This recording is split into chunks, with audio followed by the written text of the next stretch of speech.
ಒಂದು ಜೀವಿಯು ಆಹಾರಕ್ಕಾಗಿ ಇನ್ನೊಂದು ಜೀವಿಯನ್ನು ಕೊಂದು ತಿನ್ನುವುದನ್ನು ಆಹಾರ ಸರಪಳಿ ಎನ್ನುವರು. ಜೈವಿಕ ಸಂವರ್ಧನೆ ರಾಸಾಯನಿಕ ವಸ್ತುಗಳು ವಿಘಟನೆಯಾಗದೆ ಒಂದು ಪೋಷಣಾ ಸ್ತರದಿಂದ ಇನ್ನೊಂದು ಪೋಷಣಾ ಸ್ತರಕ್ಕೆ ಹೆಚ್ಚುತ್ತಾ ಹೋಗುವುದನ್ನು ಜೈವಿಕ ಸಂವರ್ಧನೆ ಎನ್ನುವರು. ನಿಯಮಗಳು. ಓಮ್ನ ನಿಯಮ. ಸ್ಥಿರವಾದ ತಾಪದಲ್ಲಿ ಎರಡು ತುದಿಗಳ ನಡುವಿನ ವಿಭವಾಂತರವು ಅವುಗಳ ಮೂಲಕ ಹರಿಯುವ ವಿದ್ಯುತ್ ಪ್ರವಾಹಕ್ಕೆ ನೇರಾನುಪಾತದಲ್ಲಿರುತ್ತದೆ. V=IR. ಜೌಲ್ನ ಉಷ್ಣೋತ್ಪಾದನಾ ನಿಯಮ. ರೋಧಕದಲ್ಲಿ ಉತ್ಪತ್ತಿಯಾಗುವ ಉಷ್ಣವು ಅವುಗಳ ಮೂಲಕ ಹರಿಯುವ ವಿದ್ಯುತ್ ಪ್ರವಾಹಕ್ಕೆ, ಕಾಲಕ್ಕೆ ಮತ್ತು ರೋಧಕ್ಕೆ ನೇರಾನುಪಾತದಲ್ಲಿರುತ್ತದೆ. H=I²RT.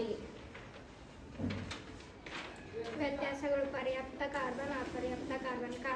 ಕಾರ್ಬನ್ಗಳ ನಡುವೆ ಏಕಬಂಧವಿರುತ್ತದೆ. ಕಾರ್ಬನ್ಗಳ ನಡುವೆ ದ್ವಿಬಂಧವಿರುತ್ತದೆ ಅಥವಾ ತ್ರಿಬಂಧವಿರುತ್ತದೆ. ಆದೇಶನ ಕ್ರಿಯೆಗೆ ಒಳಪಡುತ್ತದೆ. ಆದೇಶನ ಮತ್ತು ಸಂಕಲನ ಕ್ರಿಯೆಗೆ ಒಳಪಡುತ್ತದೆ. ಇವುಗಳ ಸೇವನೆ ಒಳ್ಳೆಯದು, ಇವುಗಳ ಸೇವನೆ ಒಳ್ಳೆಯದಲ್ಲ. ಸೂತ್ರಗಳು. ಸಮಾಂತರ ಜೋಡಣೆ 1/RT = 1/R1 + 1/R2 + 1/R3. ಸರಣಿ ಜೋಡಣೆ RS = R1 + R2 + R3. ವಿದ್ಯುತ್ ಸಾಮರ್ಥ್ಯ P = VI. ವಿಭವಾಂತರದ SI ಏಕಮಾನ ವೋಲ್ಟ್. ವಿದ್ಯುತ್ ಪ್ರವಾಹದ SI ಏಕಮಾನ ಆಂಪಿಯರ್. ರೋಧದ SI ಏಕಮಾನ ಓಮ್. ರೋಧಶೀಲತೆಯ SI ಏಕಮಾನ ಓಮ್ ಮೀಟರ್. ಪ್ರತಿಫಲನದ ನಿಯಮಗಳು. ಪತನ ಕೋನವು ಪ್ರತಿಫಲನ ಕೋನಕ್ಕೆ ಸಮನಾಗಿರುತ್ತದೆ. ಪತನ ಕಿರಣ, ಪ್ರತಿಫಲನದ ಕಿರಣ ಮತ್ತು ಪತನ ಬಿಂದುವಿನಲ್ಲಿ ಪ್ರತಿಫಲನದ ಮೇಲ್ಮೈಗೆ ಎಳೆದ ಲಂಬ ಈ ಮೂರು ಒಂದೇ ಸಮತಲದಲ್ಲಿರುತ್ತವೆ. ಫ್ಲೆಮಿಂಗನ ಎಡಗೈ ನಿಯಮ. ಎಡಗೈನ ಹೆಬ್ಬೆರಳು, ತೋರು ಬೆರಳು ಮತ್ತು ಮಧ್ಯದ ಬೆರಳುಗಳನ್ನು ಪರಸ್ಪರ ಲಂಬವಾಗಿರುವಂತೆ ಹಿಡಿದುಕೊಂಡಾಗ ತೋರು ಬೆರಳು ಕಾಂತಕ್ಷೇತ್ರ ದಿಕ್ಕನ್ನು ಮತ್ತು ಮಧ್ಯದ ಬೆರಳು ವಿದ್ಯುತ್ ಪ್ರವಾಹದ ದಿಕ್ಕನ್ನು ಹಾಗೂ ಹೆಬ್ಬೆರಳು ವಾಹಕದ ಮೇಲೆ ವರ್ತಿಸುವ ಚಲನೆ ಅಥವಾ ಬಲದ ದಿಕ್ಕನ್ನು ಸೂಚಿಸುತ್ತದೆ. ಜೌಲ್ನ ಉಷ್ಣೋತ್ಪಾದನಾ ನಿಯಮ. ವಿದ್ಯುತ್ ಪ್ರವಾಹದ ವರ್ಗಕ್ಕೆ ನೇರ ಅನುಪಾತದಲ್ಲಿರುತ್ತವೆ. ರೋಧಕ್ಕೆ ನೇರ ಅನುಪಾತದಲ್ಲಿರುತ್ತದೆ. ವಿದ್ಯುತ್ ಪ್ರವಾಹದ ಹರಿವಿನ ಕಾಲಕ್ಕೆ ನೇರ ಅನುಪಾತದಲ್ಲಿರುತ್ತದೆ.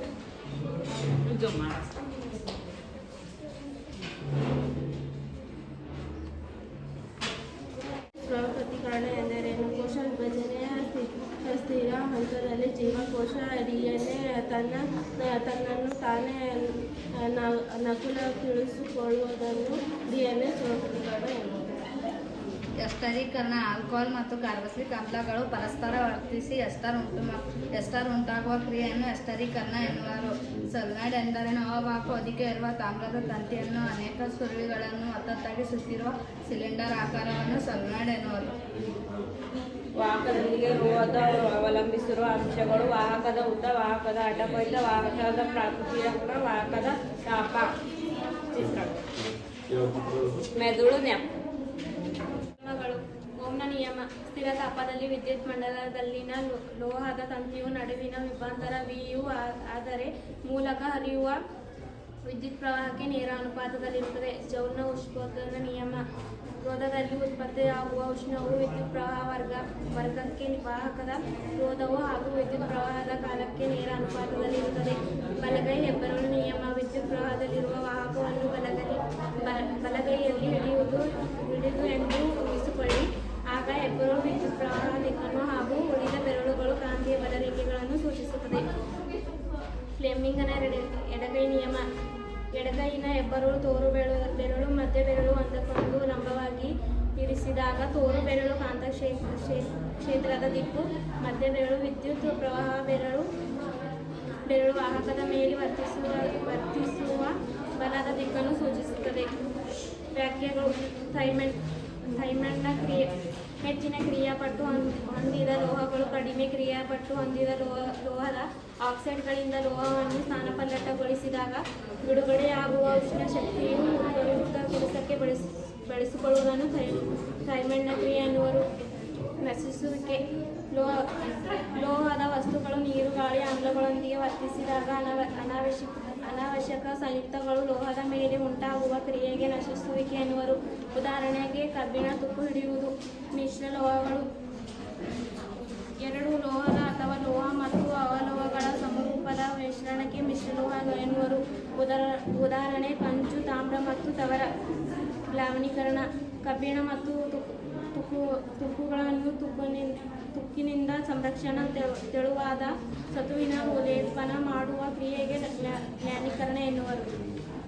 ಜೀವಿಗಳು ಆಹಾರಕ್ಕಾಗಿ ಒಂದನ್ನೊಂದು ಅವಲಂಬಿಸಿರುವುದರಿಂದ ಅವುಗಳ ನಡುವೆ ಏರ್ಪಡುವ ಸಂಬಂಧವೇ ಆಹಾರ ಸರಪಳಿ. ಜೈವಿಕ ಸಂವರ್ಧನೆ ಹಾನಿಕಾರಕ ರಾಸಾಯನಿಕಗಳ ಪ್ರಮಾಣ ಆಹಾರ ಸರಪಳಿಯಲ್ಲಿ ಮುಂದಕ್ಕೆ ಸಾಗಿದಂತೆ ಹೆಚ್ಚಾಗುವುದನ್ನು ಜೈವಿಕ ಸಂವರ್ಧನೆ ಎನ್ನುವರು. ವ್ಯತ್ಯಾಸಗಳು: ಅಮೀಬಾದಲ್ಲಿನ ದ್ವಿವಿದಳನ ಮತ್ತು ಹೈಡ್ರಾದಲ್ಲಿನ ಮಗ್ಗುವಿಕೆ. ಅಮೀಬಾದಲ್ಲಿನ ವಿದಳನ: ಒಂದು ಜೀವಿಯಿಂದ ಒಂದು ಬಾರಿಗೆ 2 ಮರಿಗಳು ಉಂಟಾಗುತ್ತವೆ. ಹೈಡ್ರಾದಲ್ಲಿನ ಮಗುವಿಕೆ: ಪುನರಾವರ್ತಿತ ಕೋಶ ವಿಭಜನೆಯಿಂದ ಬೆಳೆದ ಮಗುಗಳು ಪೂರ್ಣ ಬೆಳೆದ ನಂತರ ಮೃತದೇಹದಿಂದ ಬೇರ್ಪಟ್ಟು ಹೊಸ ಸ್ವತಂತ್ರ ಜೀವಿಗಳಾಗುತ್ತವೆ. ಸೂತ್ರಗಳು: ಜೋಲ್ನ ಉಷ್ಣೋತ್ಪಾದನದ ಸೂತ್ರ H=I²RT. ಸಮಾಂತರ ಜೋಡಣೆಯ ಸೂತ್ರ 1/RP = 1/R1 + 1/R2 + 1/R3. ವಿದ್ಯುತ್ ಪ್ರವಾಹ ಕಂಡುಹಿಡಿಯುವ ಸೂತ್ರ I=V/R. ನಿಯಮಗಳು: ಬೆಳಕಿನ ಪ್ರತಿಫಲನದ ನಿಯಮ. ಪತನ ಕೋನ ಪ್ರತಿಫಲನ ಕೋನಕ್ಕೆ ಸಮನಾಗಿರುತ್ತದೆ. ಪತನ ಕಿರಣ ಪ್ರತಿಫಲನ ಕಿರಣ ಮತ್ತು ಪತನ ಬಿಂದುವಿನಲ್ಲಿ ಪ್ರತಿಫಲನದ ಮೇಲ್ಮೈಗೆ ಎಳೆದ ಲಂಬ ಈ ಮೂರು ಒಂದೇ ಸಮತಲದಲ್ಲಿರುತ್ತವೆ. ಬೆಳಕಿನ ವಕ್ರೀಭವನದ ನಿಯಮ. ಪತನ ಕಿರಣ ವಕ್ರೀಭವನ ಕಿರಣ ಮತ್ತು 2 ಮಾಧ್ಯಮಗಳ ಸಂಪರ್ಕ ಮೇಲ್ಮೈಗೆ ಪತನ ಬಿಂದುವಿನಲ್ಲಿ ಎಳೆದ ಲಂಬವು ಮೂರು ಒಂದೇ ಸಮತಲದಲ್ಲಿರುತ್ತವೆ. sin I bar sin R ಸ್ಥಿರಾಂಕ. 1ನೇ ನಿಯಮ: ಪತನ ಕೋನವು ಪ್ರತಿಫಲನ ಕೋನಕ್ಕೆ ಸಮನಾಗಿರುತ್ತದೆ. 2ನೇ ನಿಯಮ: ಪತನ ಕಿರಣವು ಪ್ರತಿಫಲನದ ಕಿರಣ ಮತ್ತು ಪತನ ಬಿಂದುವಿನಲ್ಲಿ ಪ್ರತಿಫಲನದ ಮೇಲ್ಮೈಗೆ ಎಳೆದ ಲಂಬ ಈ ಮೂರು ಒಂದೇ ಸಮತಲದಲ್ಲಿರುತ್ತದೆ. ಪರ್ಯಾಪ್ತ ಕಾರ್ಬನ್ ಸಂಯುಕ್ತಗಳು ಮತ್ತು ಅಪರ್ಯಾಪ್ತ ಕಾರ್ಬನ್ ಸಂಯುಕ್ತಗಳು.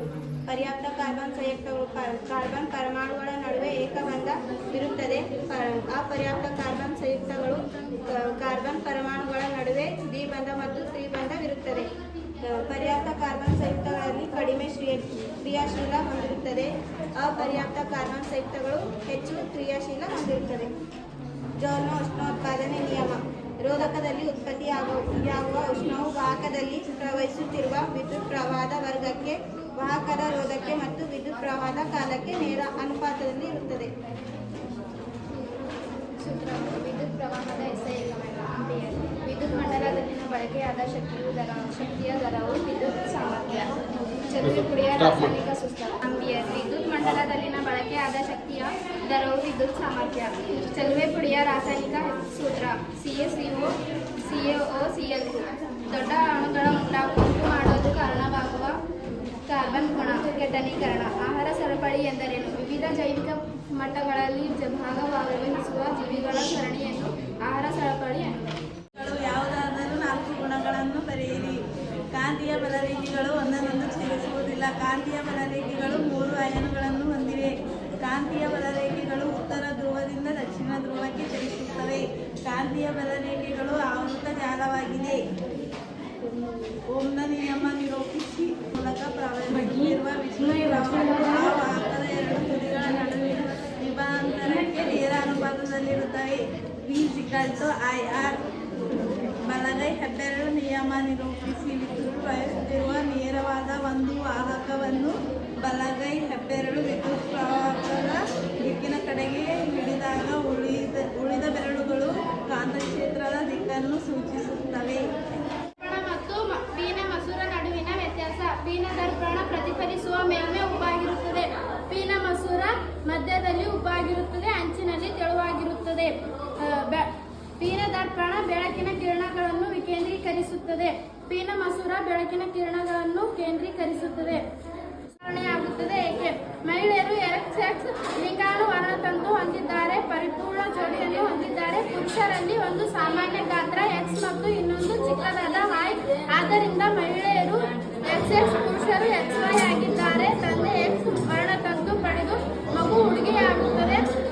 Y ವರ್ಣತಂತು ಹೊಂದಿದ್ದರೆ ಮಗು ಹುಡುಗನಾಗುತ್ತದೆ. ಮಹಿಳೆಯರು XX ಹೊಂದಿದ್ದಾರೆ, ಪುರುಷರು XY ಹೊಂದಿದ್ದಾರೆ.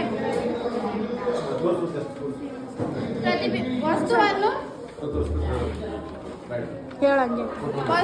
2F ಮತ್ತು F1 ಮಧ್ಯದಲ್ಲಿ ಇಟ್ಟಾಗ ಪ್ರತಿಬಿಂಬದ ಸ್ಥಾನ 2F2 ಆಚೆ ಇರುತ್ತದೆ. ಪ್ರತಿಬಿಂಬದ ಗಾತ್ರ ದೊಡ್ಡದು, ಸತ್ಯ ಮತ್ತು ತಲೆ ಕೆಳಗಾದ ಇರುತ್ತದೆ.